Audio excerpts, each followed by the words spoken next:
The chapel was too small for the gathering, though the gathering itself was modest. Wooden pews creaked beneath the weight of relatives who had traveled from scattered corners of the state, drawn not by affection, but by obligation, and, if one looked closely enough, by the faint scent of inheritance. The air hung thick with the smell of lilies and old wood, and somewhere in the back, a child coughed, the sound echoing against the bare walls. At the front of the room, a simple casket rested on a platform draped in dark cloth, and inside it lay the body of Marcus Brennan, a man who had lived 73 years, with more silence than most men could endure. Eleanor Brennan sat in the second row, her hands folded tightly in her lap, her eyes fixed on a stain in the carpet that had been there as long as she could remember. She had not cried, though she felt the weight of grief pressing against her chest like a stone. Her uncle had been the one constant in a life that had offered her little stability, the one voice that never judged, never demanded, never turned away. Now that voice was gone, and the silence it left behind felt vast and unbearable. Around her, the murmurs of relatives rose and fell in waves. Her cousins sat in the row behind, their voices low, but not low enough. She caught fragments of their conversations, mentions of the house, the car, the few pieces of furniture that might be worth something. No one spoke of Marcus himself, of the quiet dignity with which he had lived, of the small kindnesses he had offered without expectation of return. To them, he was already fading into the past, a name on a will, a collection of assets to be divided. Eleanor was 34 years old, though she often felt decades older. Life had worn her down in increments, each year adding another layer of exhaustion that she carried in her shoulders, in the lines around her eyes, in the way she moved through the world, as though perpetually bracing for the next blow. She had married young, too young, to a man whose charm had concealed cruelty until it was too late. The divorce had left her with 2 children, a mountain of debt, and a job that paid just enough to keep the lights on, but never enough to offer hope of anything more. Her son, Daniel, was 9, bright and curious, with a hunger for books that she could barely afford to feed. Her daughter, Sophie, was 6, quiet and watchful, her eyes too old for her age. They sat beside her now, pressed close, their small bodies warm against hers. Daniel's hand rested on her arm, a silent gesture of comfort that made her throat tighten. Sophie stared at the casket with wide eyes, trying to understand what death meant, what it meant that the man who had always greeted her with a smile and a piece of candy would never do so again. The service ended with a hymn that Eleanor did not sing. Her voice felt locked inside her chest, too heavy to release. When the final notes faded, people rose and filed toward the door, their steps slow and measured, their faces carefully composed. Eleanor remained seated, unwilling to face the flood of condolences that would come, the hollow words, the pitying glances. She knew what they saw when they looked at her, a woman struggling to stay afloat, barely holding on, a burden rather than a peer. It was her cousin Vanessa who approached first, on her heels clicking sharply against the floor. Vanessa was 3 years younger than Eleanor, but had lived a life that seemed to belong to a different universe. She had married well, a businessman whose success allowed her to dress in clothes that whispered of expense, to speak with the easy confidence of someone who had never known want. She stopped beside Eleanor's pew, her expression soft with what might have been sympathy, but felt closer to condescension. "Eleanor," she said gently, placing a manicured hand on Eleanor's shoulder. "I'm so sorry. I know how close you were to Uncle Marcus." Eleanor nodded, not trusting herself to speak. Vanessa's perfume was strong, cloying, filling the space between them. "We're gathering at the house this afternoon," Vanessa continued, her voice measured, "for the reading of the will. I assume you'll be there." "Yes," Eleanor managed, her voice barely above a whisper. Vanessa's smile tightened slightly. Good. I think it's important we handle everything fairly. Uncle Marcus would have wanted that. The words carried a weight Eleanor could not quite name, a suggestion that fairness might require Eleanor to accept less than she deserved. But she said nothing, only nodded again, and Vanessa moved away, her heels clicking toward the door where her husband waited, checking his watch. The house that had belonged to Marcus Brennan sat at the edge of town, a small bungalow with peeling paint and a yard overgrown with weeds. It was not grand, not even comfortable by most standards, but it had been his, bought decades ago with wages earned from 40 years of factory work. Eleanor had spent countless afternoons there as a child, sitting on the porch, while Marcus worked in his small garage, tinkering with old radios and broken clocks, his hands patient and steady as he coaxed life back into things others had discarded. When she arrived that afternoon, the driveway was already crowded with cars. Her cousins had gathered in the living room, their voices filling the small space with a buzz that felt intrusive, wrong. They spoke too loudly, laughed too easily, as though the house were already theirs to claim. Eleanor slipped in quietly, Daniel and Sophie close behind her, and found a seat in the corner where she could observe without being noticed. The lawyer arrived shortly after, a thin man with wire-rimmed glasses and a briefcase that looked older than he was. He settled himself at the dining table, cleared his throat, and began to read. The will was simple, almost painfully so. Marcus had left the house to be sold, the proceeds divided equally among his nieces and nephews. His car, worth little, would go to his youngest nephew, who had always admired it. A few small savings accounts would be split among the rest. Eleanor listened with a dull sense of inevitability. She had not expected much. Marcus had lived modestly, and what little he had accumulated would not be enough to change anyone's life significantly. Still, the small share she would receive might cover a month's rent, might buy Daniel the books he wanted, might ease the constant pressure that had become her normal. Then the lawyer paused, adjusting his glasses, and looked directly at her. "And to Eleanor Brennan," he read, his voice steady, "I leave my radio." The room fell silent for a moment, then erupted in laughter. It started with Vanessa, a sharp burst that she tried to stifle behind her hand, but failed. Her brother, Greg, joined in, his laughter louder, less restrained. Others followed, the sound rippling through the room until it filled every corner, pressing against Eleanor's ears like a physical force. "The radio," Greg said, shaking his head in disbelief. "That old piece of junk he kept in the garage? What's she supposed to do with that?" Vanessa's smile was thin, edged with something cruel. "I suppose it's fitting. Eleanor always did have a soft spot for broken things." The laughter continued, and Eleanor felt her face burn. She wanted to stand, to leave, to escape the humiliation that wrapped around her like a shroud. But she remained seated, her hands clenched in her lap, her jaw tight. Daniel looked up at her, his eyes questioning, and then she forced a faint smile, though it felt like breaking glass.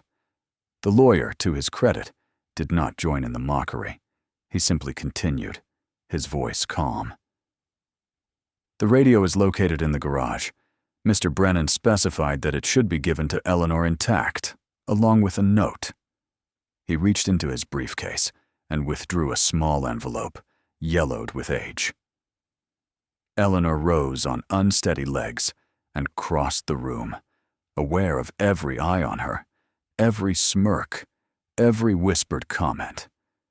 She took the envelope with trembling fingers and returned to her seat, not opening it, not yet. The laughter had faded, replaced by murmurs and the shuffle of feet as people returned their attention to more valuable matters. When the reading concluded, the relatives dispersed quickly, eager to leave and resume their lives. Vanessa paused at the door, and glancing back at Eleanor with an expression that might have been pity or disdain. It was hard to tell. "You're welcome to take the radio whenever you like," she said. "I'm sure no one else will want it." Eleanor nodded, unable to form words. When the house emptied, she sat alone in the silence, the envelope resting in her lap. Sophie climbed into her lap, and Daniel leaned against her side, and for a long time they simply sat together, the weight of loss and mockery pressing down on them like the gathering dusk. At last, Eleanor opened the envelope. Inside was a single sheet of paper, the handwriting unmistakably Marcus's, shaky but deliberate. "Dear Eleanor, I know they will laugh. Let them. This radio has been with me longer than most of them have been alive. It doesn't work, hasn't for decades. But I kept it because it reminded me of simpler times. I leave it to you because I know you understand what it means to hold on to things others see no value in. Perhaps one day it will mean something to you too. Or perhaps it will simply remind you that worth is not always measured by what the world sees." With love, Marcus Eleanor read the words twice, then folded the paper carefully and slipped it back into the envelope. Her throat ached with unshed tears, but she did not cry. Not yet. She rose, gathering her children, and walked to the garage. The radio sat on a shelf against the back wall, covered in a layer of dust that spoke of years untouched. It was larger than she expected, a wooden console from an era long past, its surface scratched and faded, its knobs missing or broken. The fabric covering the speaker was torn, hanging in strips like old skin. It looked exactly as everyone had said. Worthless, broken, a relic with no purpose. Eleanor lifted it carefully.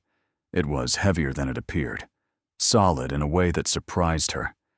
She cradled it against her chest, feeling the weight of it settle into her arms, and for a moment she closed her eyes and imagined Marcus standing beside her, his hands patient and gentle as he worked on some forgotten repair.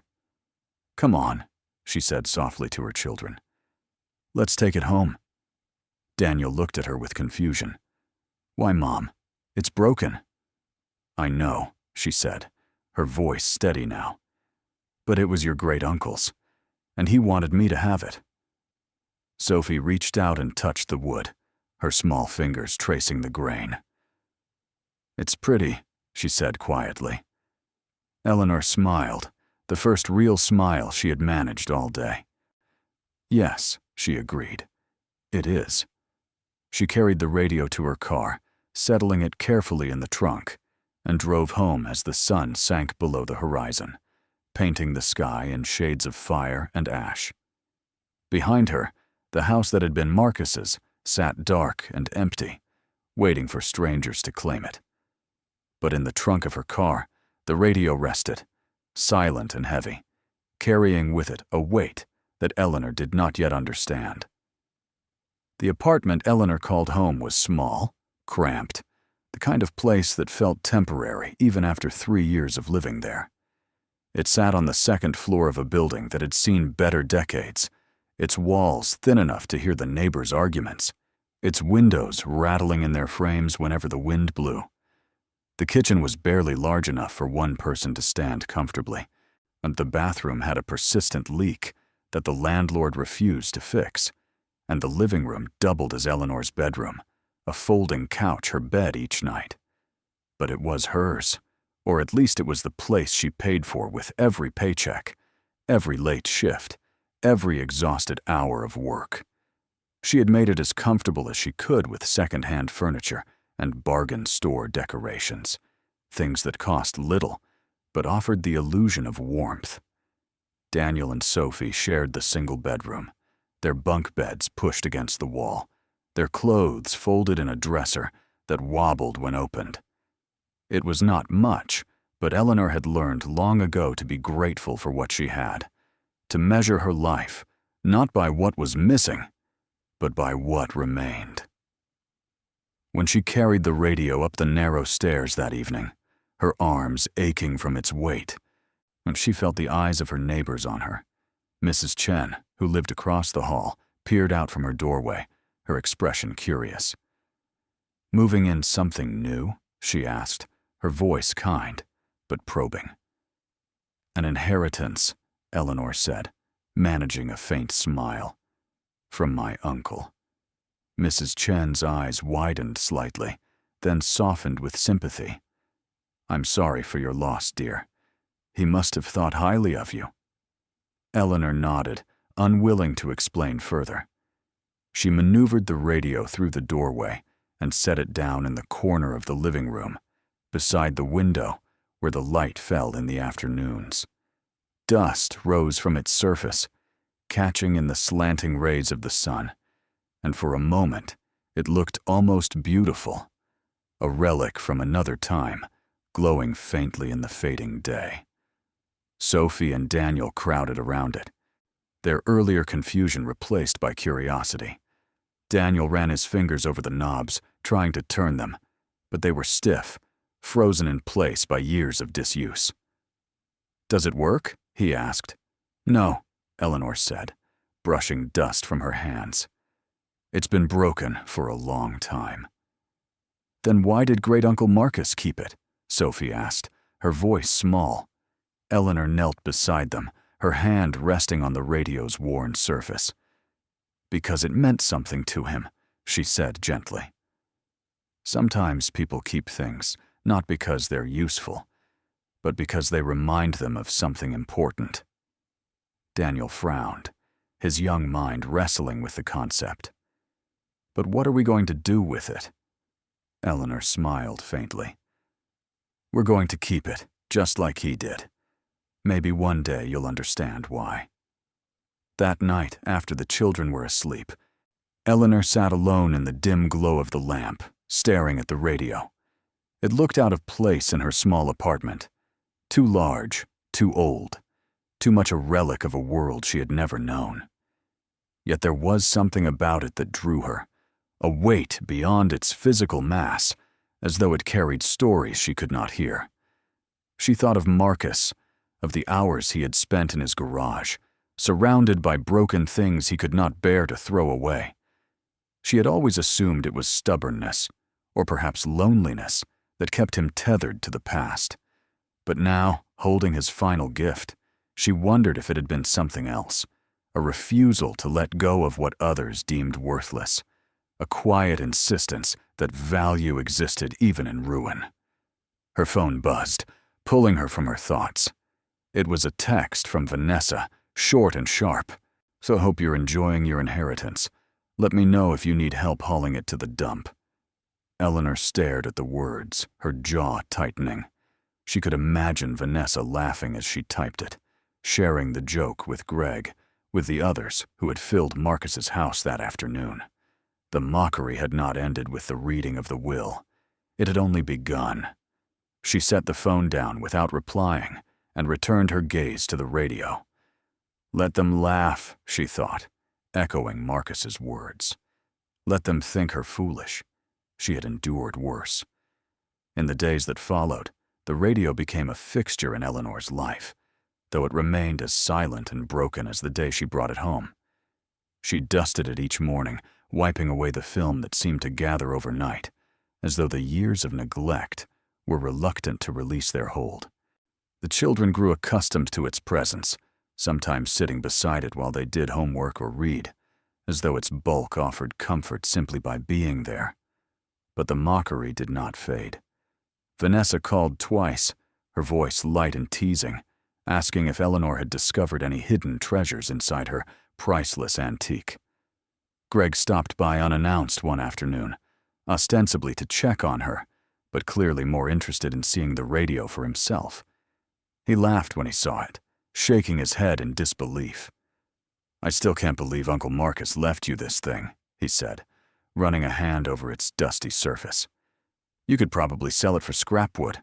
Might get $20 if you're lucky." Eleanor said nothing, her hands busy with folding laundry, her face carefully neutral.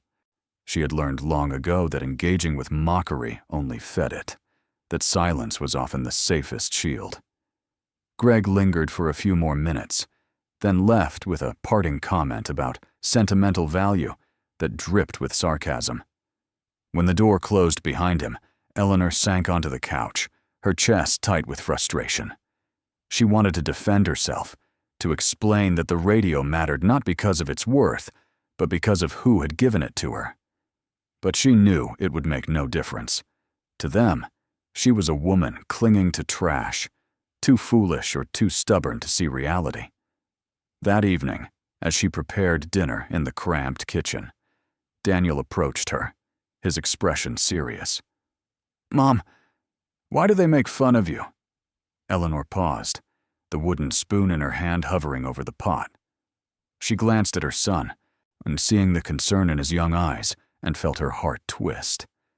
"Because they don't understand," she said softly. "They think the radio isn't worth anything, so they think I'm silly for keeping it." "But you're not silly," Daniel said fiercely. "Great Uncle Marcus gave it to you. That makes it important." Eleanor knelt, pulling him into a hug. "Thank you, sweetheart. You're right. It is important. And one day, maybe they'll understand that too." But even as she spoke the words, she wondered if she believed them. The radio sat in the corner, silent and immovable, a monument to a past she hadn't lived and a value she could not yet see. She wanted to believe Marcus had left it to her for a reason, that beneath its broken surface lay something meaningful. But as the days turned to weeks and the mockery continued, doubt began to creep in. What if they were right? What if the radio truly was nothing more than junk, and she was simply too stubborn to admit it? The weight of that question pressed against her as she lay awake at night, staring at the ceiling, listening to the faint hum of the city beyond her walls. She thought of the bills piled on the kitchen counter, the notice from the landlord warning of a rent increase, the thin soles of Sophie's shoes that needed replacing. She thought of the hours she worked, the exhaustion that never fully lifted, the constant struggle to make ends meet.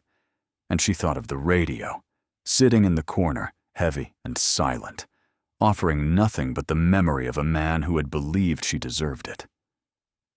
In the quiet darkness, Eleanor made a decision.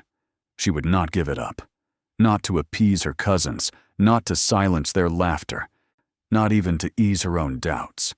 The radio was hers, and she would keep it, just as Marcus had kept it, because some things mattered beyond their use, beyond their value in dollars and cents. She would endure the mockery. She would carry the weight. And if the radio held a secret, a reason Marcus had chosen her, then one day she would find it. But for now, she would simply hold on. The weeks following Marcus's funeral settled into a rhythm that felt both familiar and suffocating.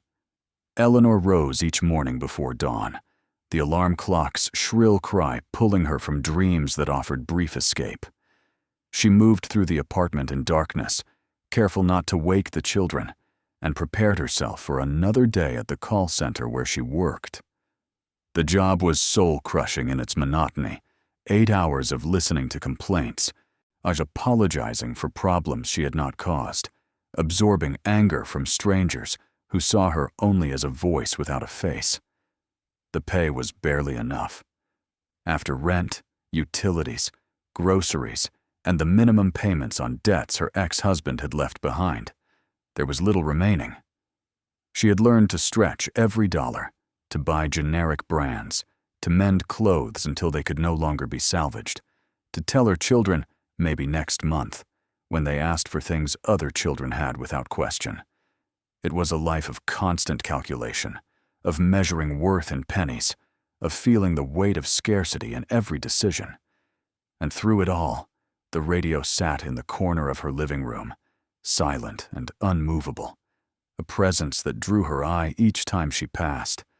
She had placed it near the window, where afternoon light fell across its surface, illuminating the scratches and worn spots, the faded grain of wood that had once been polished to a shine. Sometimes, in quiet moments, she found herself standing before it, her fingers tracing the carved details along its edges, wondering what Marcus had seen when he looked at it, what memories it held that had made it worth keeping for so many years. The mockery from her cousins had not ceased. If anything, it had intensified, as though her refusal to discard the radio had become a challenge they could not ignore. Vanessa called frequently, her voice dripping with false concern, asking if Eleanor had come to her senses yet about the garage sale reject taking up space in her home. Greg sent photos of antique shops with joking captions about how Eleanor should try to pawn her treasure for enough money to buy a decent coffee. Even strangers seemed to join in the ridicule. When Mrs. Chen visited and saw the radio prominently displayed, she had smiled kindly, but suggested that Eleanor might find better use for the space. "You could fit a nice bookshelf there," she had said gently. "Something practical for the children." Eleanor had thanked her and said nothing more, but the word stung. Practical. That was the word everyone used, the measuring stick by which they judged her choices. And by that standard, keeping the radio was foolish. It served no function, generated no income, offered nothing but the weight of memory and a vague promise she did not yet understand. Yet she could not bring herself to let it go. One evening in late autumn, as rain drummed against the windows and the children slept, Eleanor found herself once again standing before the radio. The apartment was quiet except for the rhythmic patter of water and the distant hum of traffic. She had meant to go to bed early, exhausted from a particularly brutal shift, but something had drawn her to the radio instead, a pull she could not name. She knelt beside it, running her hands over its surface, feeling the texture of aged wood beneath her palms. The finish was cracked in places, the lacquer peeling to reveal bare grain beneath. One of the knobs was missing entirely, leaving only a metal post jutting from the faceplate. The speaker fabric hung in tatters, and when she peered through the gaps, she could see the dusty interior, a tangle of wires and components that meant nothing to her untrained eye. On impulse, she tried turning one of the remaining knobs. It resisted at first, frozen by decades of stillness, but she applied gentle pressure, working it back and forth until it began to move. A faint grinding sound emerged, grit caught in the mechanism, and then the knob turned freely, though nothing happened. No sound, no light, no indication of life. The radio remained as dead as it had always been. Eleanor sat back on her heels, a wave of disappointment washing over her. She had not expected it to work, had known it was broken.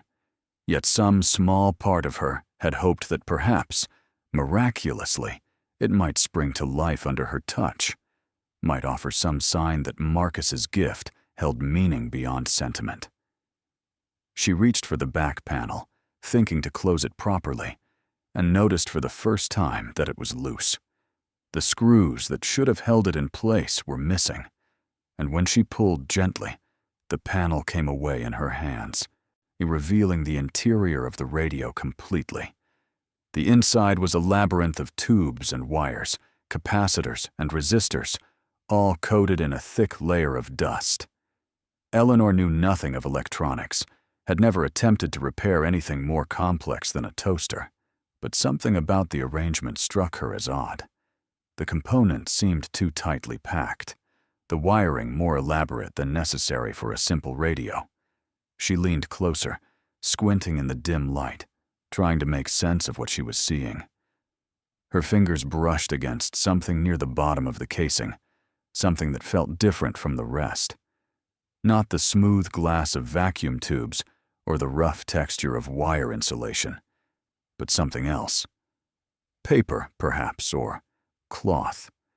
She tried to pull it free, but it was wedged tightly, caught between components. She needed light. Eleanor rose and fetched a flashlight from the kitchen drawer, then returned to kneel beside the radio. She angled the beam into the interior and what she saw made her breath catch. There, pressed against the inner wall of the casing, partially hidden behind a large capacitor, was what appeared to be a tightly rolled bundle of something. It was wrapped in yellowed cloth, bound with string that had darkened with age. It did not belong there, was not part of the radio's original design. Someone had placed it there deliberately, tucking it into a space where it would remain hidden unless the back panel was removed and someone looked closely. Eleanor's heart began to pound. Her hands trembled as she reached into the radio, carefully maneuvering around the delicate components, trying to grasp the bundle without damaging anything. It was difficult work, her fingers too large for the cramped space, and twice she had to pull back and try from a different angle. Sweat beaded on her forehead despite the cool air of the apartment. At last, she managed to grip the string and pulled gently. The bundle shifted, sliding free of its hiding place with a whisper of fabric against wood. She drew it out into the light and sat staring at it, her breath coming in short gasps. The cloth was old, fragile, the color of aged parchment. The string that bound it had been tied with care, the knot small and precise. Eleanor's fingers shook as she worked to untie them, and when the last knot came loose, the cloth fell open in her lap. Inside was a stack of paper, but not just any paper. These were documents, official-looking, with ornate borders and seals that gleamed faintly even in the dim light. Eleanor lifted the first sheet carefully, afraid it might crumble at her touch, and brought it closer to the flashlight. Her eyes widened as she read the text. It was a stock certificate, issued decades ago, for a company whose name she did not recognize. The certificate bore Marcus's name in elegant script, along with a number that made her head spin. 10,000 shares. Her hands trembling violently now, Eleanor set that certificate aside and reached for the next. Another stock certificate, a different company, another enormous number of shares. Then another. And another. She spread them across the floor, her breath coming faster with each new discovery, until she was surrounded by a fan of certificates, bonds, and official documents that seemed to glow in the flashlight's beam like treasure pulled from a shipwreck. But that was not all.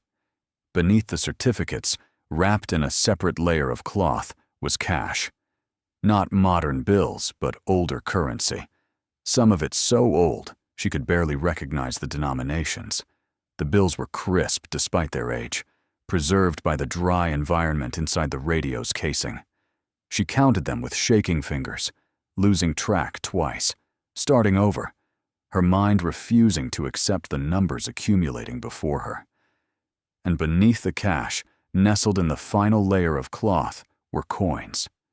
Gold coins, their surfaces dull with age, but unmistakable in their weight and luster. Eleanor picked one up, feeling its heft, turning it in the light.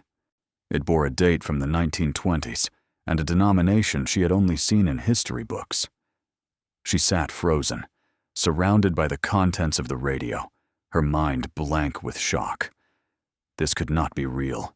It had to be a mistake, a dream, some bizarre hallucination born of exhaustion and stress.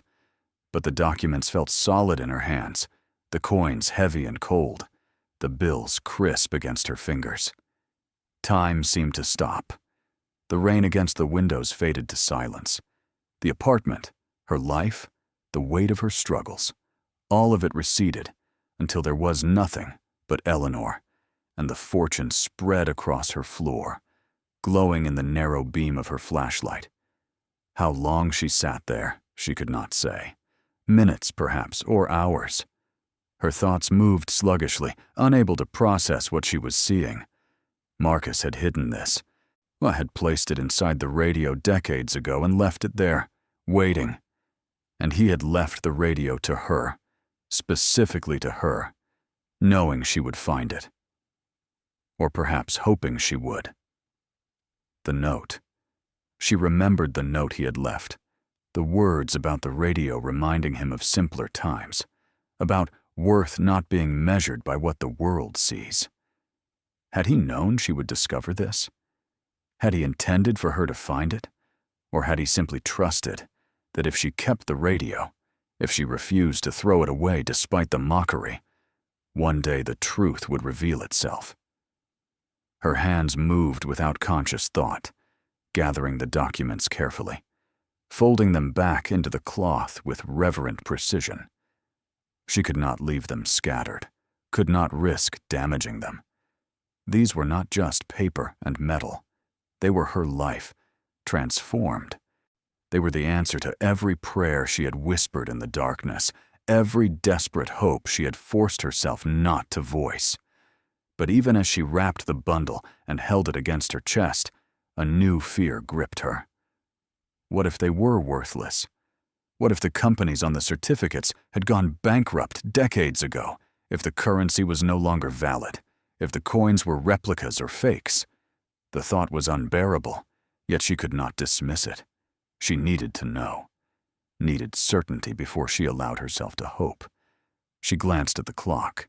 It was past midnight, far too late to call anyone, too late to do anything but wait.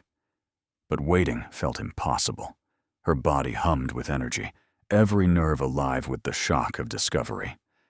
She rose and paced the small apartment, the bundle clutched in her arms, now her mind racing through possibilities and fears in equal measure.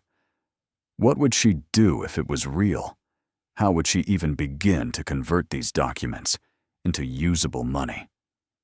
The questions seemed absurd, impossible to answer, yet they pressed against her with increasing urgency. She had lived so long with scarcity that the concept of wealth felt alien, dangerous, as though even contemplating it might cause the fortune to vanish like smoke. She thought of her cousins, of Vanessa's mocking texts, of Greg's condescending laughter. They had dismissed the radio as junk, had ridiculed her for keeping it. What would they say when they learned what it had contained?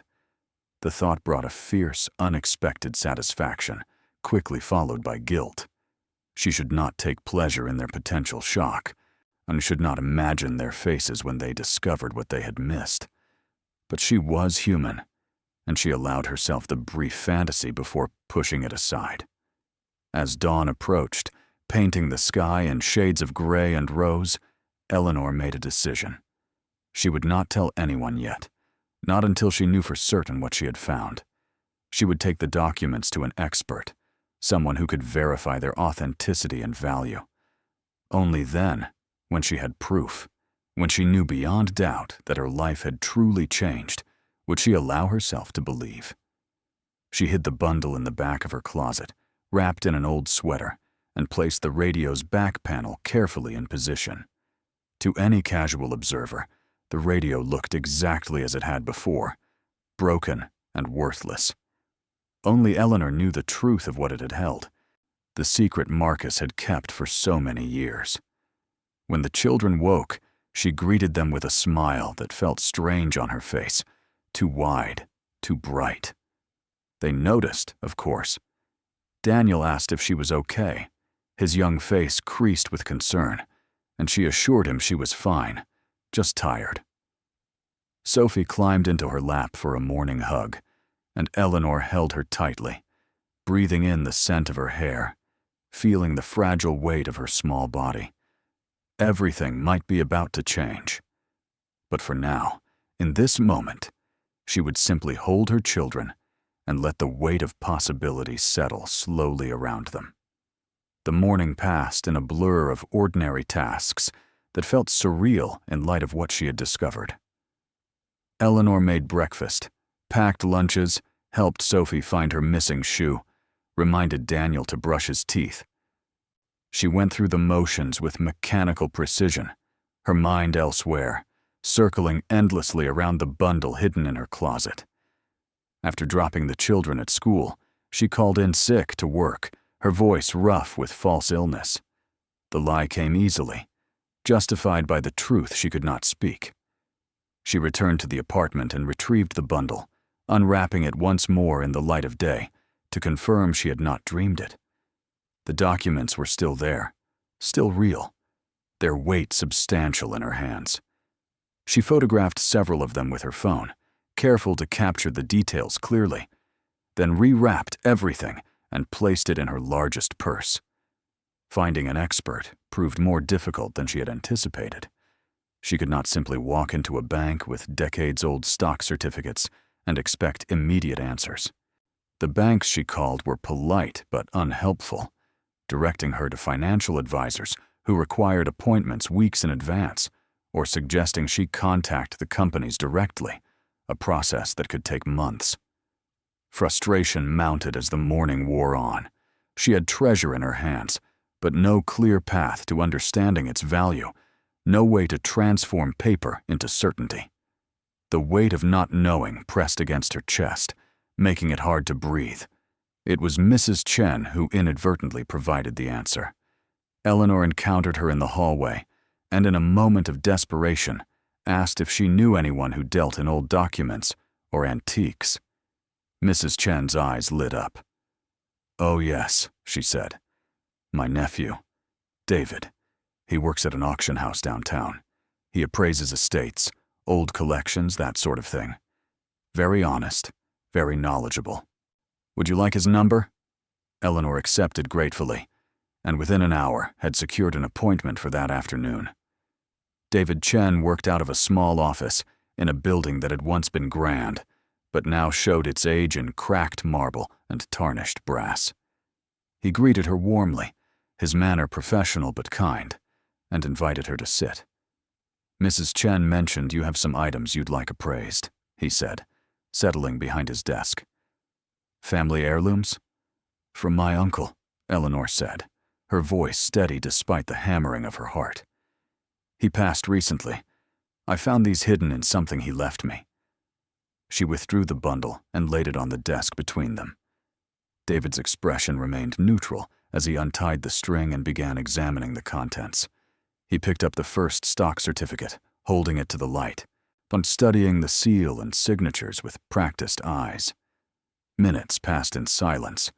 Eleanor watched his face, searching for any reaction, any sign of what he was thinking. His expression remained carefully blank, but she noticed his hands had stilled, gripping the certificate more tightly than before. He set that document aside and reached for another. Then another. His movements grew more deliberate, more careful. When he reached the gold coins, he drew in a sharp breath and looked up at Eleanor, his eyes wide. "Mrs. Brennan," he said quietly, "do you have any idea what you have here?" Her throat was too tight to speak. She shook her head.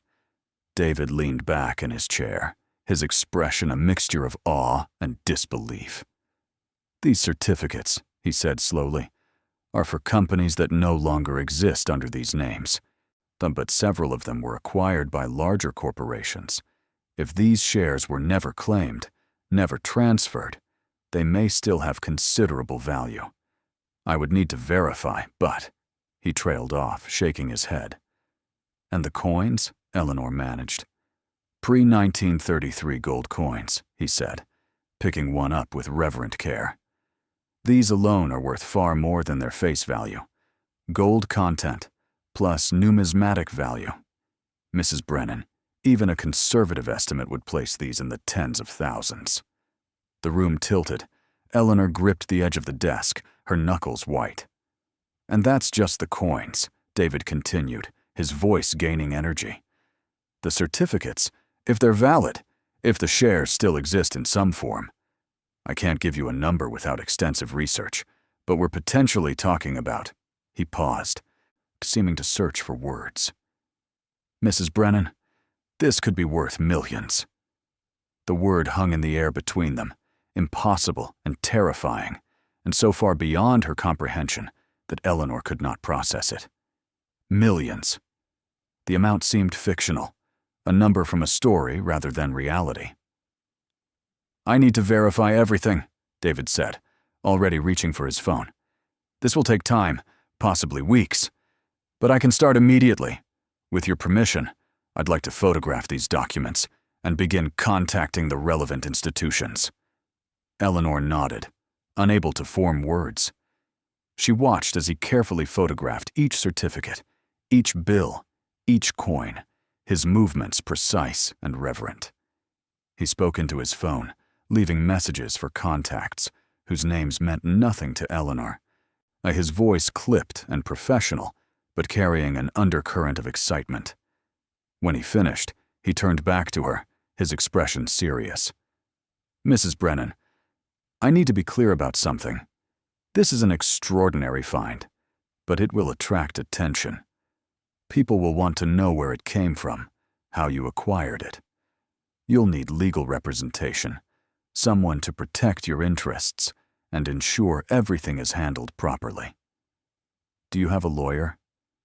She shook her head, feeling suddenly small and overwhelmed. "I can recommend someone," David said gently. "Someone trustworthy. This is life-changing, Mrs. Brennan. You need to be prepared for what's coming." Life-changing.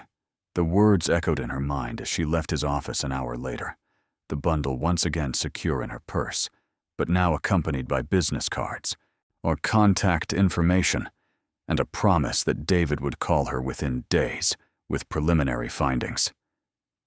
She walked through the city in a daze, barely seeing the people who passed, the cars that honked, the buildings that rose around her.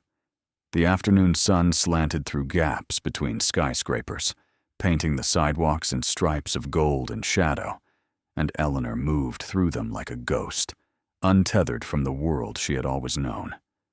Her phone buzzed. A text from Vanessa.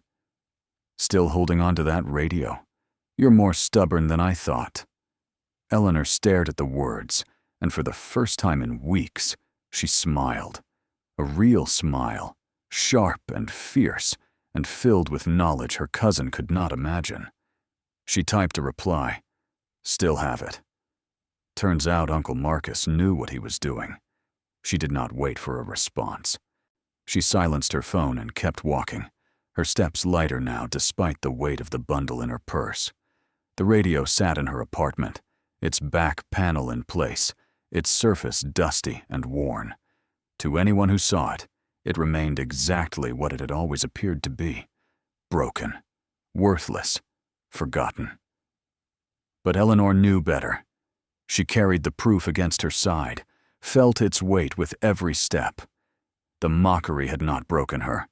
The ridicule had not made her surrender. She had kept faith with Marcus's gift, had trusted that worth existed beyond what the world could see. And now, impossibly, miraculously, that faith was being rewarded. The rain had returned by the time she reached her apartment, a soft drizzle that misted the air and beaded on the windows. She climbed the stairs slowly, each step deliberate. And when she entered her home, she went directly to the radio. She stood before it, her hand resting on its worn surface, and whispered, "Thank you, Marcus. Thank you." The radio, of course, did not answer. But in the silence of the apartment, in the weight of the bundle she had found within its hollow casing, Eleanor felt she had received the only reply that mattered. The world had laughed at her. Her cousins had mocked her. Strangers had pitied her foolishness. But the radio had given her everything. The days that followed David Chen's initial assessment felt suspended in a strange limbo, caught between the life Eleanor had always known and the impossible future that seemed to shimmer just beyond reach. She continued her routines with mechanical precision, rising before dawn, preparing her children for school, commuting to the call center, where she absorbed the anger of strangers for 8 hours each day. But beneath the familiar surface, everything had changed. She carried the secret like a physical weight, feeling it press against her chest with every breath. At night, when the children slept, she would retrieve the bundle from its hiding place and spread the contents across her floor, studying each document as though the act of looking might reveal something new, might confirm or deny the possibility that had taken root in her mind. The stock certificates with their ornate borders, the aged currency carefully preserved, the gold coins that gleamed dully in the lamplight. All of it seemed too fragile to be real, too extraordinary to have existed unnoticed for so long inside a broken radio. David called on the third day, his voice carrying a barely controlled excitement that made Eleanor's heart race. "Mrs. Brennan, I've made some preliminary contacts," he said. "The first stock certificate, the one for Continental Motors Corporation. The company no longer exists under that name, but it was acquired in a series of mergers. I've been in touch with a specialist who handles orphaned shares, and he believes your uncle's shares may have converted to stock in the acquiring company. If that's the case, with decades of splits and dividends reinvested." He paused, and Eleanor heard him draw a breath. "Mrs. Brennan, that single certificate alone could be worth over $15 million. The number struck her like a physical blow. 15 million from one certificate, and there were more than a dozen others in the bundle. "I need more time to verify everything," David continued, his professional tone struggling to contain his enthusiasm. "But Mrs. Brennan, I want you to understand what we're looking at here. This is not a modest inheritance. This is generational wealth. Life-changing doesn't begin to describe it."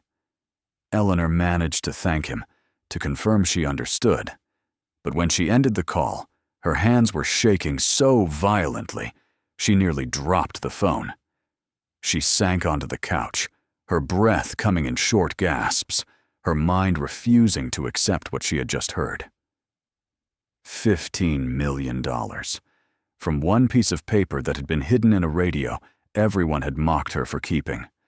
The lawyer David had recommended, a woman named Patricia Morrison, contacted her the following day.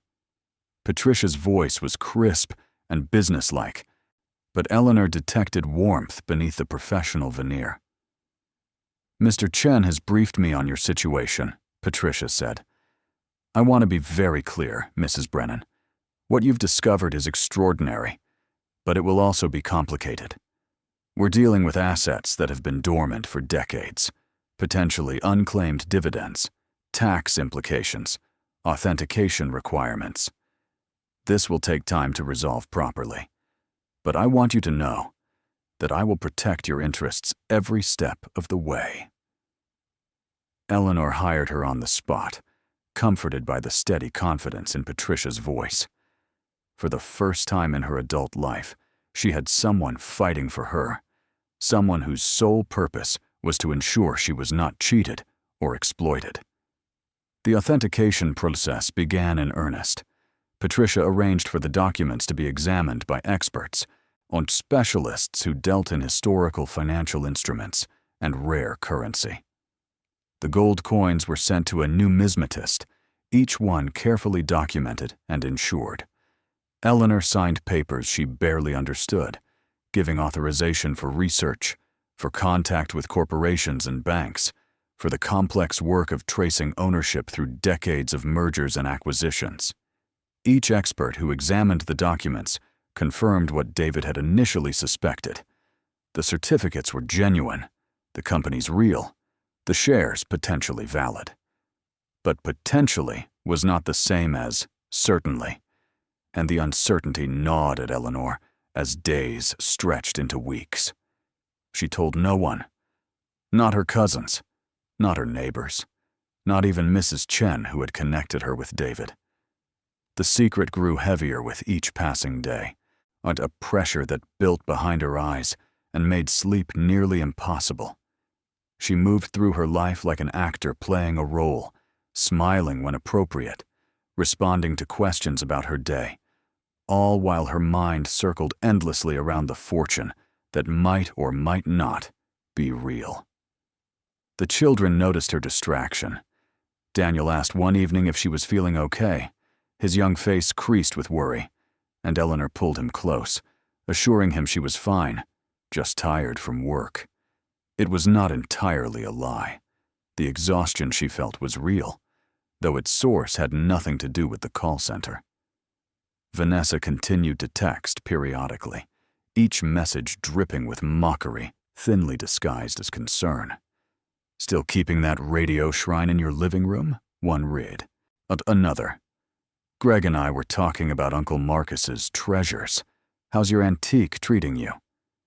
Eleanor no longer responded, but she read each message with a growing sense of anticipation. Soon, she thought. Soon they would understand. 3 weeks after her initial meeting with David, Patricia called with news that made Eleanor's legs go weak. "We've confirmed the Continental Motors shares," Patricia said, her voice tight with controlled excitement. "The conversion is valid. With splits and accumulated dividends, your uncle's original 10,000 shares have become approximately 285,000 shares of the current parent company. At today's market value, that position is worth just over $23 million. Eleanor sat down hard, the room spinning around her. "More, so that's one certificate," Patricia continued. "We're still working on the others. But Mrs. Brennan, I need you to prepare yourself. The total value of this discovery is going to be substantial. We're talking about a fortune that will place you among the wealthiest individuals in the state." The weeks that followed brought a cascade of confirmations, each one adding to the impossible sum accumulating in Eleanor's name. Another certificate converted to shares worth $18 million. A third, smaller, but still significant, was valued at $6 million. The bonds, purchased during the Depression and never redeemed, had accrued decades of interest that compounded into millions more. The currency, examined by specialists, included rare bills that collectors would pay premium prices to acquire. The gold coins alone, authenticated and graded, were valued at nearly $4 million. Patricia delivered the final accounting on a gray afternoon in late November, nearly 2 months after Eleanor had first discovered the bundle. They met in Patricia's office, a space that managed to be both elegant and comfortable, with dark wood paneling and deep leather chairs that smelled of age and wealth. Patricia slid a folder across the desk, her expression carefully neutral, though her eyes gleamed with something Eleanor could not quite name. "This is the complete assessment," Patricia said. "I've had 3 independent firms verify the calculations. Mrs. Brennan, the total estimated value of the assets your uncle left you, accounting for current market prices, accumulated dividends, interest, and the numismatic value of the coins and currency, is approximately $203 million. The number landed like a stone in still water, sending ripples of impossibility radiating outward. 203 million. Eleanor stared at the figure printed on the page before her, the numbers sharp and black against white paper, undeniable in their precision. After taxes and fees, Patricia continued, her voice gentle now. "You'll retain approximately $140 million in liquid assets.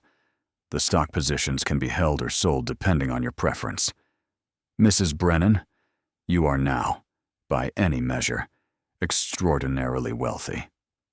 Eleanor could not speak, could not think. The room seemed to tilt and spin, and for a moment she thought she might faint. Patricia rose and poured a glass of water, pressing it into Eleanor's shaking hands. "Oh, breathe," Patricia said softly. "Just breathe." Eleanor drank, the water cold and grounding, and slowly her vision cleared. She looked down at the folder again, at the impossible number that represented a life she could not yet imagine. "What do I do?" she whispered. Patricia smiled. "Whatever you want, Mrs. Brennan. Whatever you want." The decision of how to reveal the truth weighed on Eleanor for several days. Part of her wanted to simply disappear, to quietly arrange her affairs and vanish into a new life where her cousins would never know what they had dismissed. But another part, smaller but fiercer, wanted them to understand, wanted them to confront the magnitude of their mockery, to feel the weight of what they had been so quick to ridicule. In the end, it was Marcus's memory that decided her. He had been a quiet man, not given to grand gestures or public displays. But he had also been deliberate, careful, someone who chose his actions with precision. He had left the radio to her specifically, had written that note knowing it would be read in front of others. He had wanted her to have this fortune, yes, but perhaps he had also wanted those who dismissed her to witness what they had failed to see. She scheduled a family gathering, telling her cousins only that she had something important to discuss regarding Marcus's estate. The meeting would take place at his old house, which had been sold, but whose new owners had agreed to let her use the living room for one afternoon. Vanessa arrived first, her expression a mixture of curiosity and condescension. "This is mysterious," she said, settling onto the couch with practiced elegance. "So I hope you're not going to try to contest the will. The radio was clearly specified for you."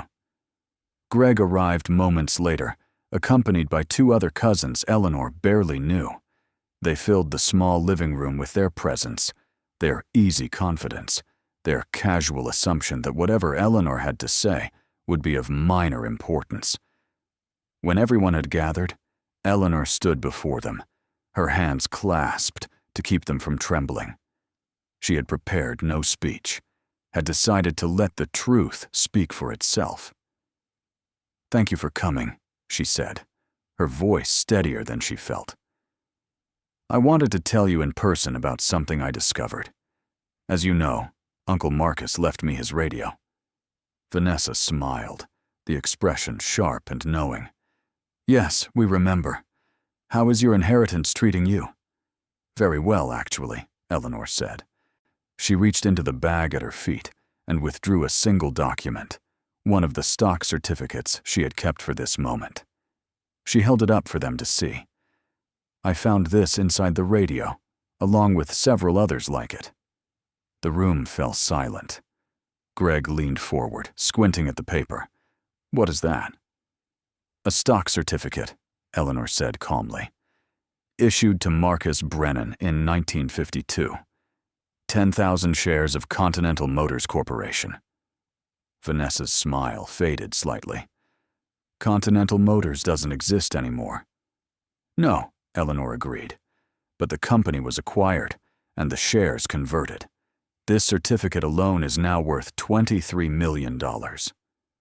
The words fell into the silence like stones into deep water. For a moment, no one moved. Then Greg laughed, the sound harsh and disbelieving. "That's impossible," he said. "Ah, you're joking." Eleanor withdrew another document from her bag.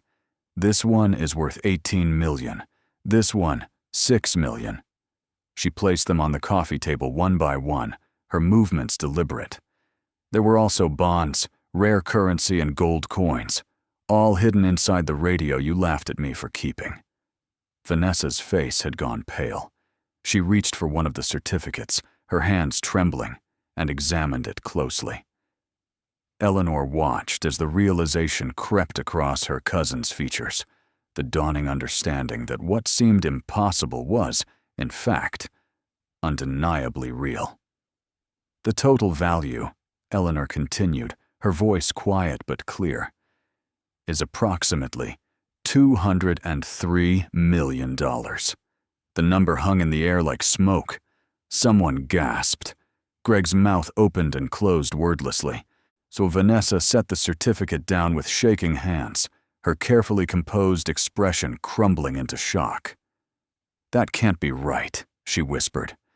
Eleanor withdrew the final document from her bag, the official assessment from Patricia's firm, and laid it on the table. "It's been verified by 3 independent experts and authenticated by specialists. Uncle Marcus hid a fortune inside that piece of junk you all made fun of me for accepting." She looked at each of them in turn, seeing the disbelief, the shock, the dawning horror of understanding written across their faces. These were people who had laughed at her poverty, who had mocked her for keeping something they deemed worthless, who had treated her struggle as entertainment. "I kept the radio," Eleanor said softly, "because Uncle Marcus gave it to me, because he believed it had value, even if no one else could see it. And he was right. Vanessa stood abruptly, her face flushed. You can't. This isn't. We should have been told. The will should have mentioned. The will specified that I was to receive the radio intact, Eleanor interrupted, her voice calm. Which I did. What I found inside it belongs to me, legally and completely. My lawyer has confirmed this. The words were a door closing, final and absolute. Vanessa stared at her, and for the first time Eleanor saw something other than condescension in her cousin's eyes. She saw envy, sharp and bitter, and beneath it, a flicker of shame. Greg had risen too, pacing the small room like a caged animal. We had no idea, he said, his voice strained. If we'd known. You would have what? Eleanor asked. Kept the radio yourselves? Searched it for treasure? She shook her head. Uncle Marcus left it to me for a reason. He knew I would value it even when it seemed worthless. He trusted me. The silence that followed was heavy with all the words that could not be spoken. Eleanor gathered the documents carefully, returning them to her bag, and moved toward the door. I wanted you to know, she said quietly. I wanted you to understand that the thing you mocked, the inheritance you laughed at, has changed my life in ways you cannot imagine. And I wanted to say thank you. Vanessa blinked. Thank you? Yes, Eleanor said, turning to face them one last time. Thank you for teaching me that other people's opinions don't define worth. Thank you for showing me that sometimes the most valuable things are the ones everyone else overlooks. And thank you for reminding me that cruelty says more about the person who delivers it than the person who receives it.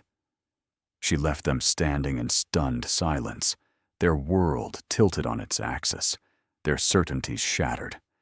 As she walked to her car, Eleanor felt a weight lifting from her shoulders, a burden she had carried for so long she had forgotten what it felt like to stand without it.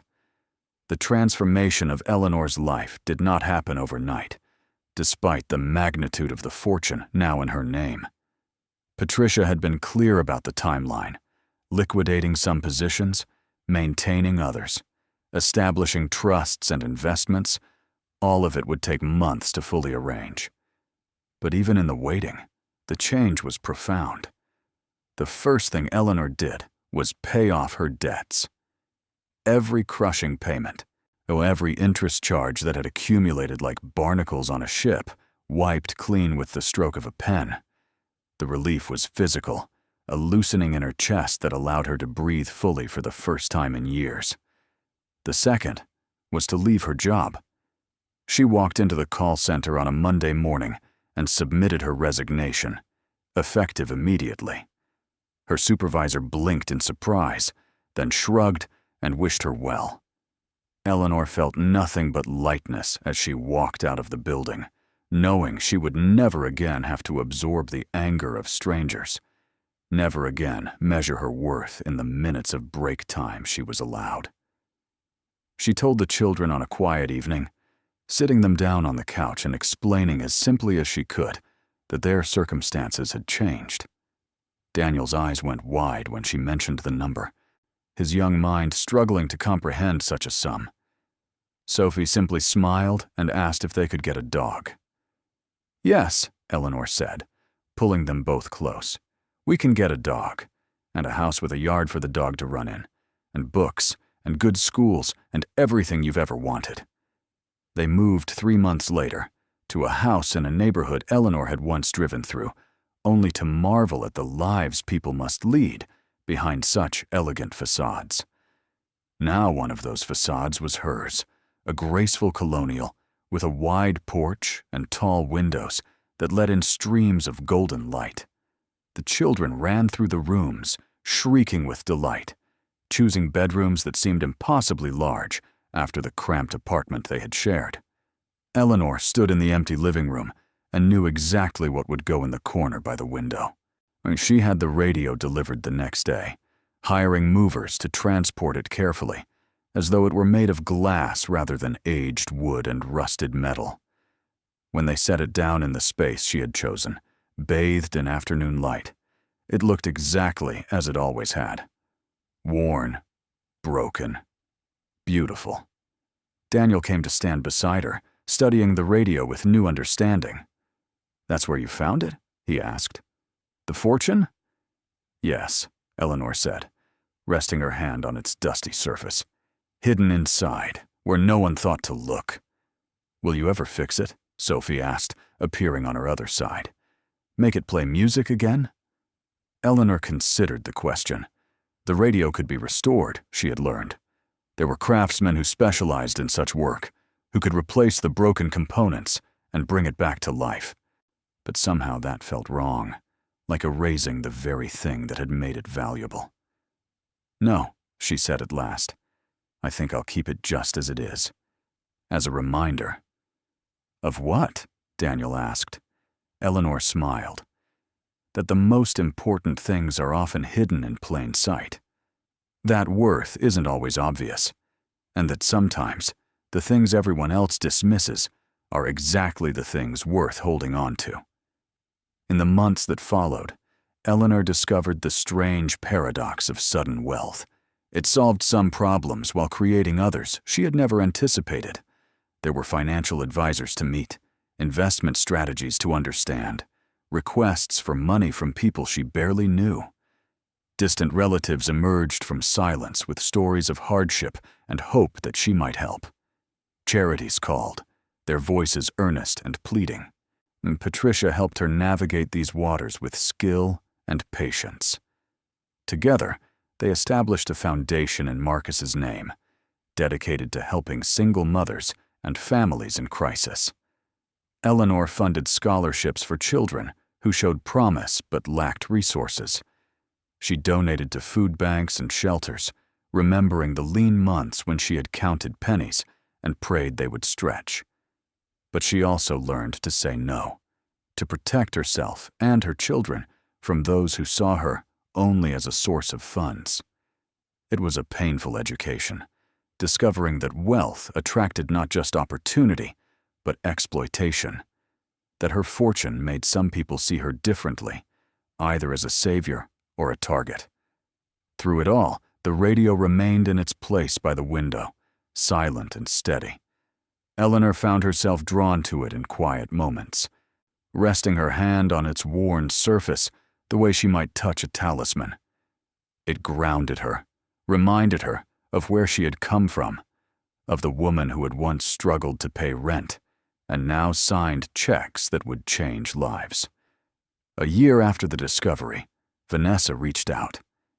The message came via email, carefully worded, stripped of the mockery that had once characterized their exchanges. She asked if they might meet for coffee, said there were things she wanted to say. Eleanor agreed, curious despite herself. They met at a cafe in the city, a neutral space where neither had history. Vanessa looked older, Eleanor thought, or perhaps just tired. The polished confidence she had always projected seemed dimmed, as though the past year had worn at her in ways Eleanor could only guess. "Thank you for meeting me," Vanessa said after they had ordered. "I wasn't sure you would." Eleanor said nothing, waiting. Vanessa looked down at her coffee, her fingers tracing the rim of the cup. "I've been thinking a lot about Uncle Marcus," she said quietly. "About how we treated you, how I treated you." She looked up, meeting Eleanor's eyes. "I was cruel. There's no other word for it. I made fun of you when you were struggling, dismissed you as foolish, and I did it because—" She trailed off, shaking her head. "Because it made you feel superior," Eleanor finished gently. Vanessa flinched, but nodded. "Yes, because it was easy, and because I could. And I'm sorry. I'm so deeply sorry, Eleanor. Not because of the money. Well, not just because of the money. I'm sorry because you deserved better. You deserved kindness, and I gave you mockery instead." The apology hung between them, raw and genuine. Eleanor studied her cousin's face, and saw not the polished woman who had laughed at a broken radio, but someone humbled, changed by the understanding of what she had failed to see. "I forgive you," Eleanor said at last, "not because the fortune makes it easy, but because holding on to anger would only hurt me. Uncle Marcus taught me that worth comes in unexpected forms. That includes the worth of forgiveness." Vanessa's eyes filled with tears. "He would have been proud of you," she whispered, "of how you handled all of this, of who you are." They talked for an hour, and when they parted, Eleanor felt lighter. The vindication she had once craved had lost its appeal. What remained was something quieter but more valuable, the knowledge that she had endured, on that she had kept faith, and that her reward had come not from proving others wrong, but from trusting what she knew to be true. 2 years after finding the fortune, Eleanor stood in the living room of her home, watching her children play in the yard with the golden retriever they had named Marcus. The afternoon sun slanted through the windows, painting everything in shades of amber and gold, and in the corner, the radio sat bathed in light. She had never told the full story publicly, had avoided the reporters, who occasionally reached out seeking the tale of the woman who found millions in a broken radio. Her fortune was substantial enough to attract attention, but she guarded her privacy fiercely, wanting her children to grow up as normally as extraordinary wealth would allow. But sometimes, in quiet moments, she thought about Marcus and the careful way he had hidden his treasure. He must have known the radio would be mocked, must have anticipated the laughter. Yet he had trusted her to see beyond appearances, to value what others dismissed. And in doing so, he had given her more than money. He had given her proof that her instincts were sound, that her refusal to surrender to others' judgment had meaning. The radio had been broken, yes, but it had held within its hollow casing everything she needed to build a new life. Not just for herself, but for her children, for the causes she supported, for the people she could now help in ways she had once needed help herself.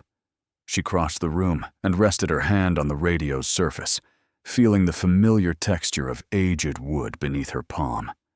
"Thank you, Marcus," she whispered, as she had so many times before, "for seeing in me what I couldn't see in myself, for trusting me with this, for teaching me that the most valuable things are often the ones everyone else overlooks." Outside, Daniel called for her to come see something Sophie had found, his voice bright with excitement. Eleanor smiled and turned from the radio, moving toward the sound of her children's laughter, toward the life that had seemed impossible, but had been hidden all along inside something broken, waiting for patient hands to discover it. The radio remained by the window, silent and steadfast, no longer a monument to mockery, but a testament to endurance, to the power of holding on when everyone tells you to let go, to the truth that worth is not always visible, that treasure can be hidden in the most unexpected places, and that sometimes the greatest fortunes are the ones that wait patiently for someone stubborn enough, faithful enough, to refuse to give up. In the end, Eleanor's story was not about the money, though the money was real and life-changing beyond measure. It was about trust and perseverance, about seeing value where others saw none, about the quiet strength required to stand alone against a chorus of voices insisting you are wrong. Marcus had known this, had known that Eleanor would need not just wealth, but validation, proof that her instincts were sound, that her struggles had meaning. The radio had given her both, and in keeping it, in refusing to surrender to mockery, she had proven herself worthy of the gift. As the sun set beyond the windows, painting the sky in shades of rose and gold, Eleanor Brennan stood in her home surrounded by the life she had built from a foundation of faith and stubbornness. The broken radio sat in the corner, its surface gleaming in the fading light, and if anyone had asked her then what it was worth, She would have said without hesitation, everything. Because it had been. The radio, dismissed as junk, mocked as worthless, had contained not just a fortune in dollars and shares and gold, but something more precious still. The proof that seeing clearly sometimes means looking past what everyone else accepts as truth. And that lesson, Eleanor knew, was worth more than all the millions hidden in its casing. It was the real treasure Marcus had left her, the knowledge that she had been right to hold on, right to trust, right to refuse the easy path of surrender. The radio had given her wealth, but more importantly, it had given her certainty. And in a world that so often demanded she doubt herself, that certainty was the greatest gift of all.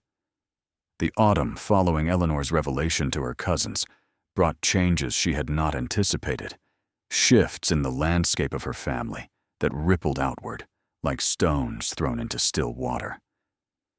Word of her fortune had spread beyond those who had gathered in Marcus's old house that afternoon, traveling through the extended family network with the speed of wildfire. Suddenly, relatives Eleanor had not heard from in decades began to surface, their voices warm with reconnection, their words carefully chosen to avoid mentioning money, while somehow always circling back to it. Her Aunt Margaret, Marcus's younger sister who lived 3 states away, called one evening with tears in her voice. She spoke of how proud Marcus would be, how he had always had a soft spot for Eleanor, how Margaret herself was struggling with medical bills that insurance refused to cover. The conversation lasted 40 minutes, a delicate dance of sympathy and suggestion, and when Eleanor finally ended the call, she felt exhausted in ways that had nothing to do with physical labor. Patricia had warned her about this. Wealth changes relationships, she had said during one of their early meetings. People who never needed you before will suddenly discover reasons to reach out. Some will be genuine. Others will see you as a solution to their problems.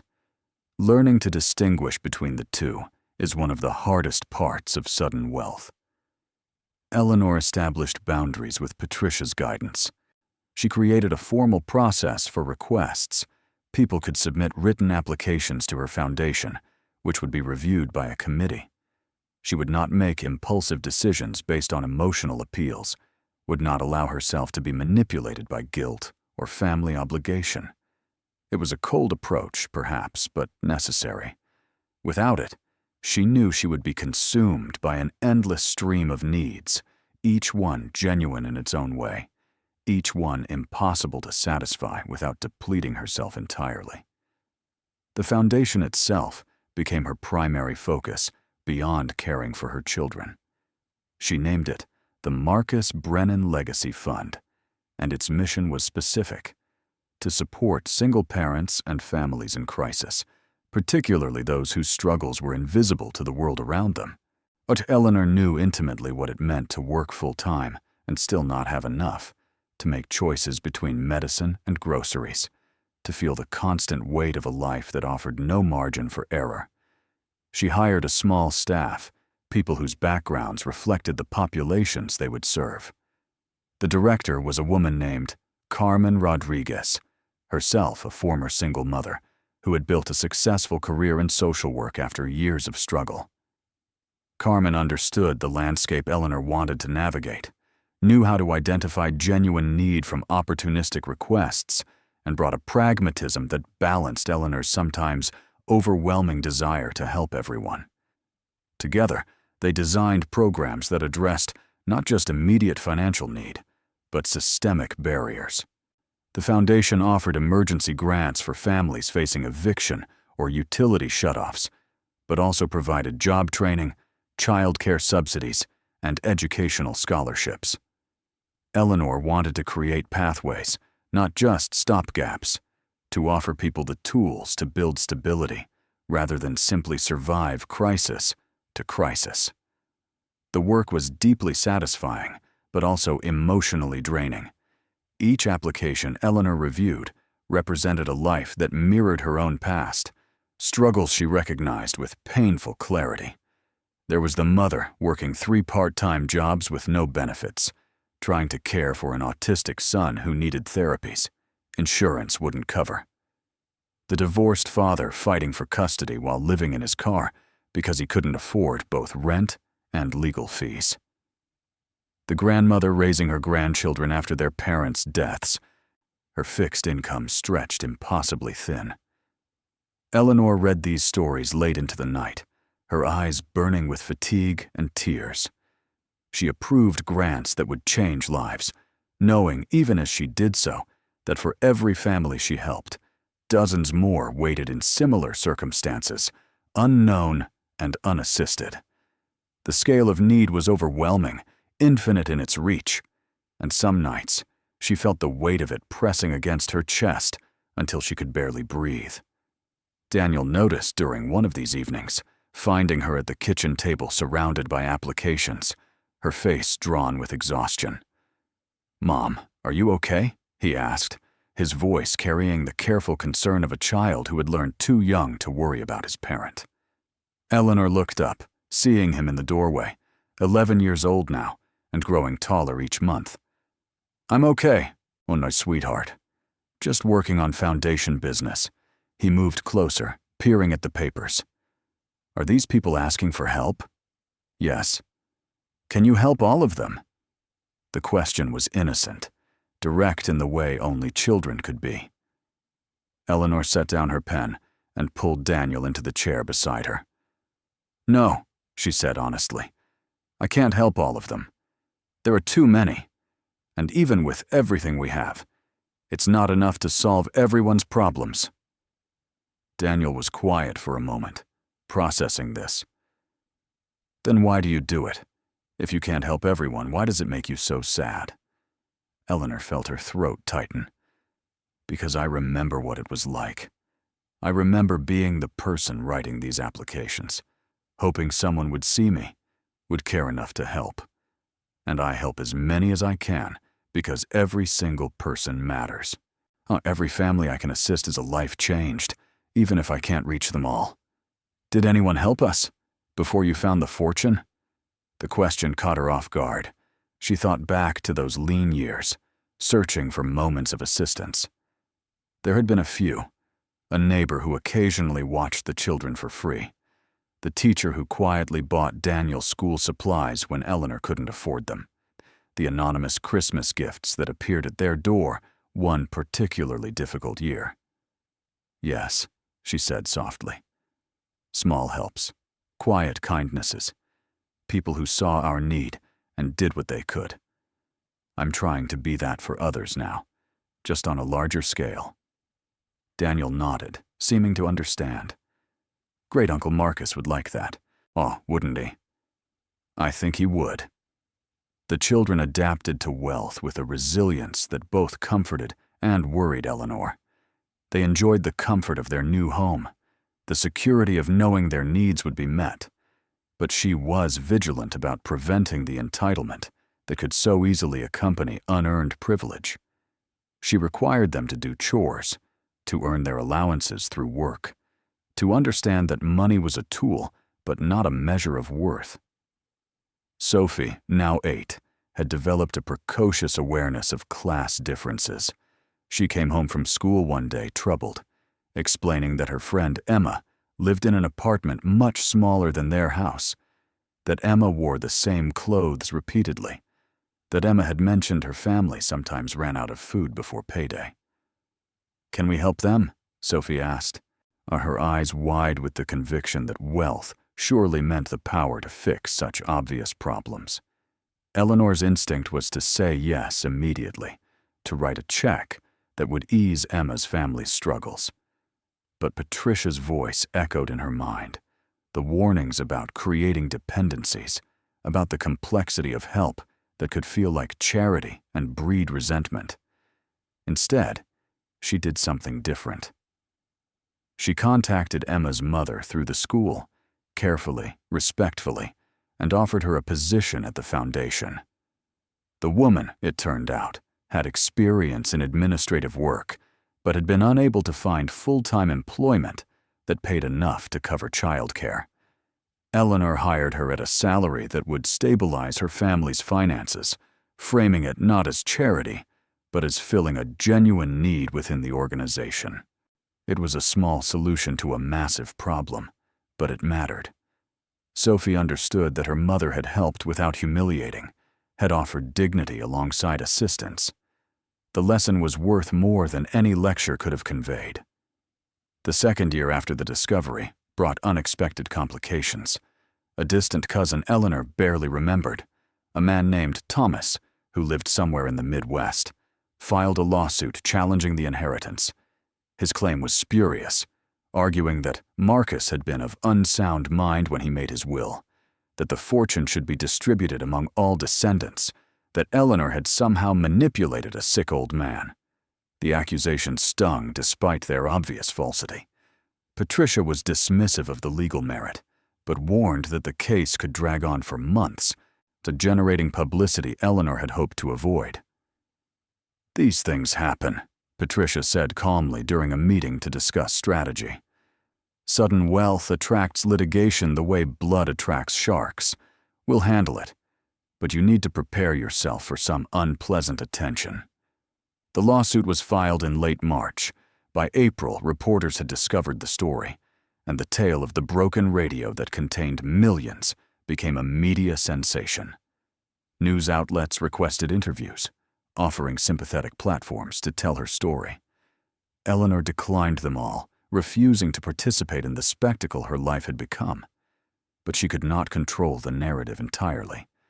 Thomas gave interviews, painting himself as a concerned family member, simply seeking fairness, suggesting with careful words that Eleanor must have known about the fortune, and that the entire situation was suspicious.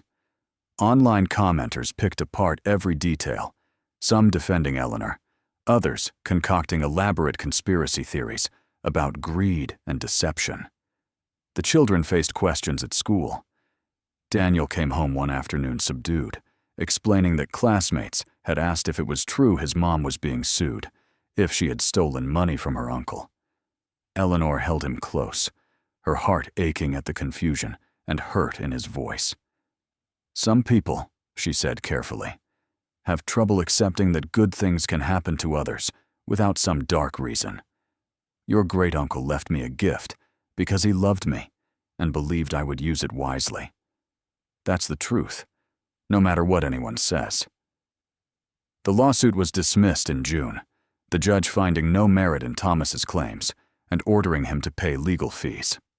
But the damage lingered in the form of public scrutiny, of suspicion that seemed to cling to Eleanor despite the legal vindication.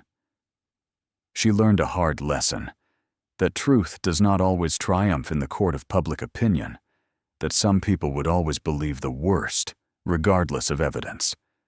Through it all, the radio remained in its place, a silent witness to the chaos swirling around the fortune it had contained.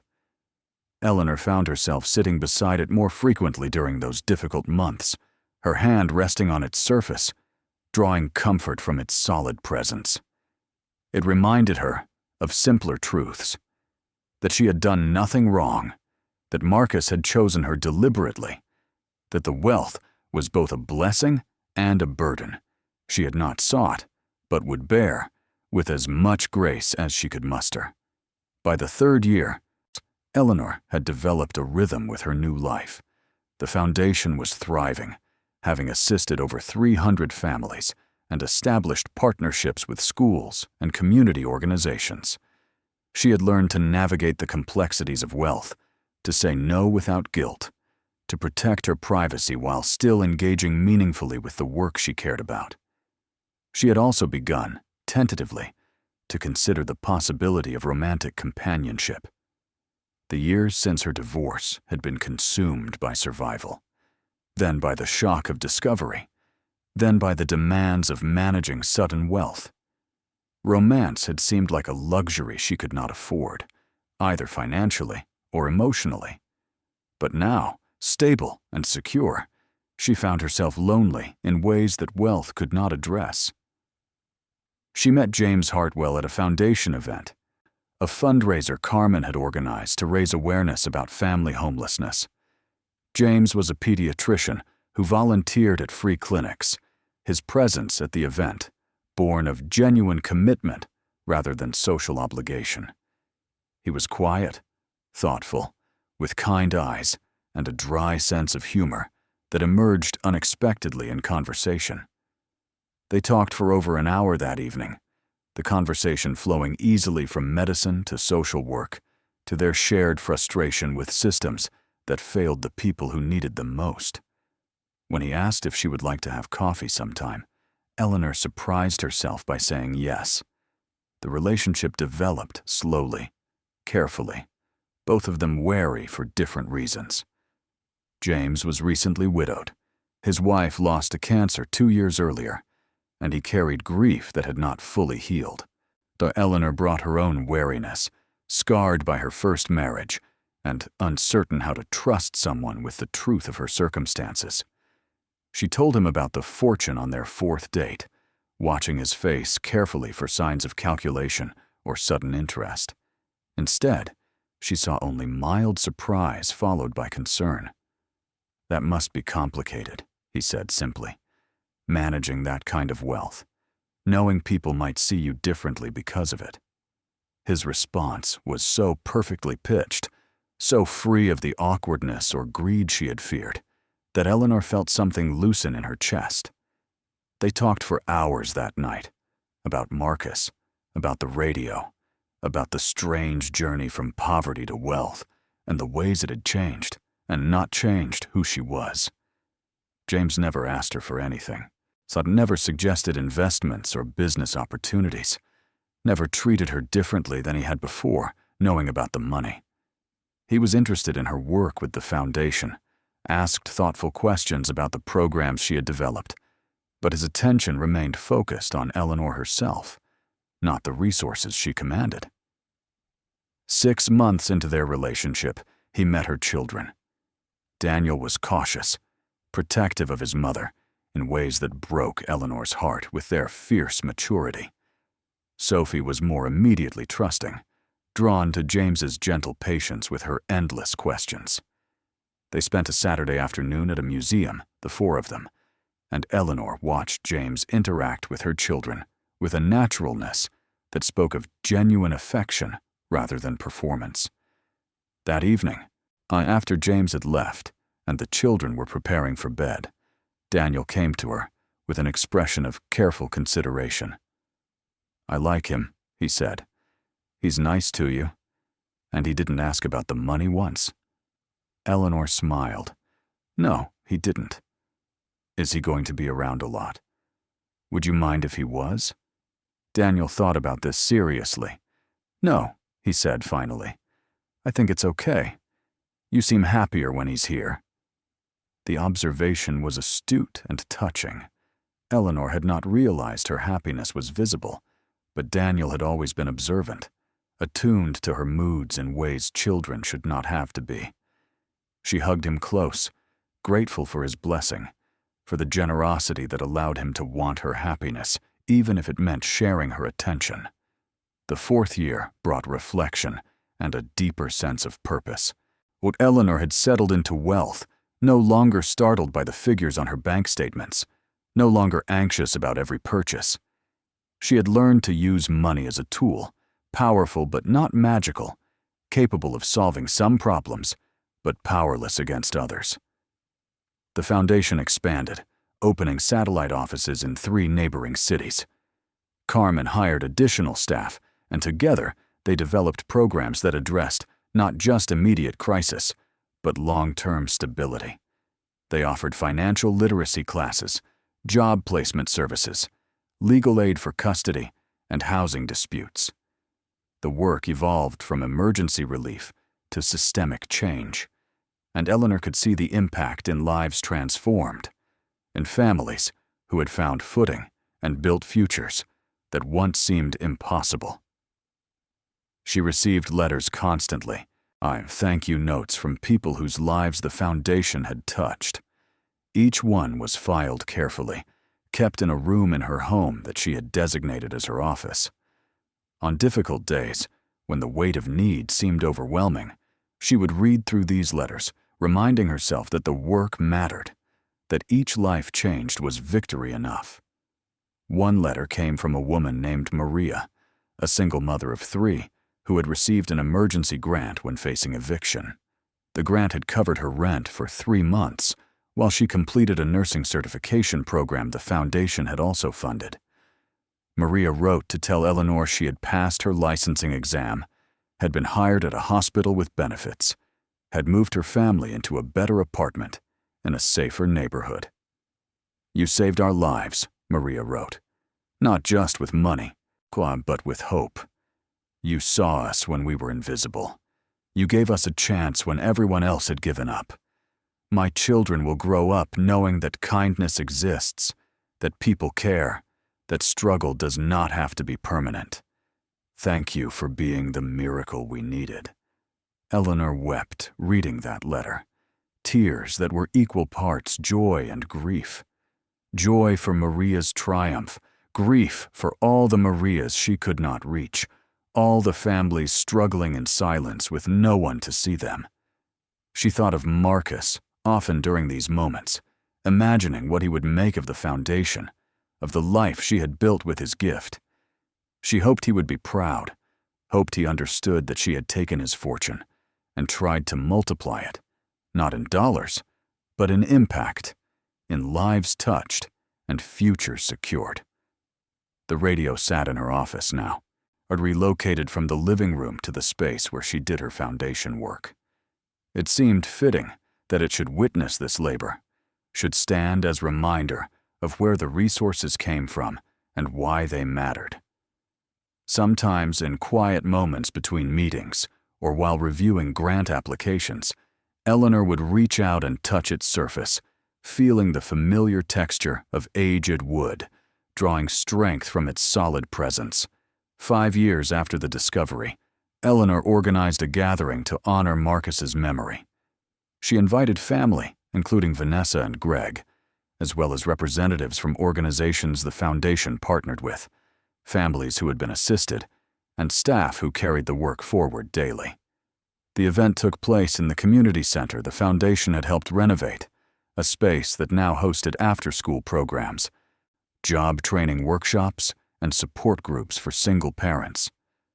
Eleanor had not wanted anything elaborate, no formal speeches or ceremonies, just a simple recognition of the man whose careful planning had made so much possible. Vanessa approached her before the event began, her expression tentative. "Thank you for inviting me," she said quietly. "I wasn't sure you would." Eleanor smiled. "Your family, and you apologized sincerely. That matters." They had maintained a cordial relationship in the years since the coffee shop conversation. Not close, but no longer antagonistic. Vanessa had her own struggles. Eleanor had learned. A marriage that was dissolving, financial pressures despite her apparent wealth. The mockery she had once directed at Eleanor had been rooted in her own insecurities, her need to feel superior masking deeper fears about her own worth. "I've been following the foundation's work," Vanessa said. "What you've built is remarkable. I don't think I understood before how hard it must have been for you, before the fortune. I'm sorry I didn't see it then." "We see what we're ready to see," Eleanor said gently. "I'm just glad you see it now."